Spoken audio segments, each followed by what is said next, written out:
How did a man like Adolf Hitler, infamous for his horrendous acts, rise to power? This question has perplexed many, and today we delve into the making of a dictator. Born in Austria, Hitler's early life was far from extraordinary.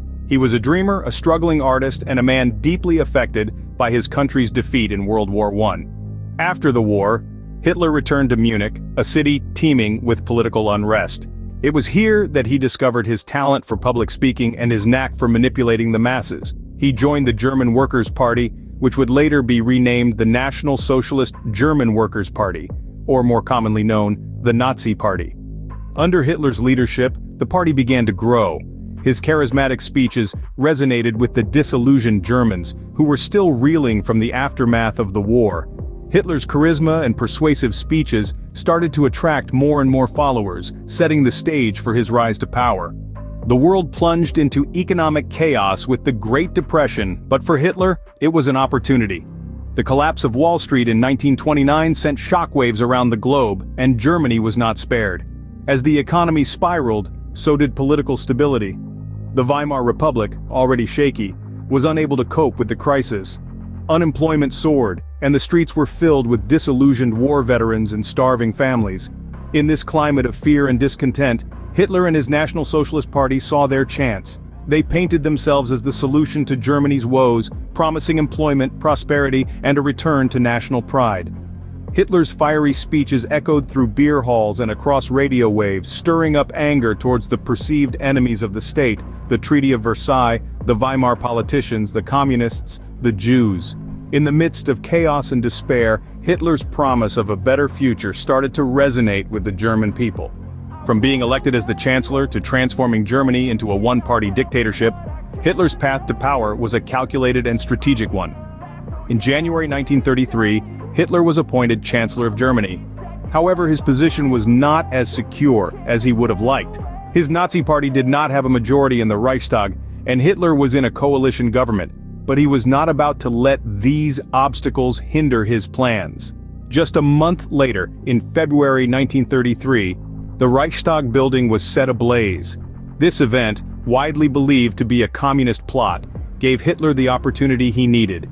He urged President Hindenburg to pass an emergency decree for the protection of the people and the state. This decree suspended many civil liberties and allowed Hitler to arrest anyone he considered a threat, effectively silencing his political opposition. But Hitler's ascent to total power was not complete yet. He needed to further consolidate his control, and the Enabling Act of March 1933 was the key. This act gave Hitler and his cabinet the power to enact laws without the involvement of the Reichstag. It essentially made Hitler the dictator of Germany, with powers to do as he pleased.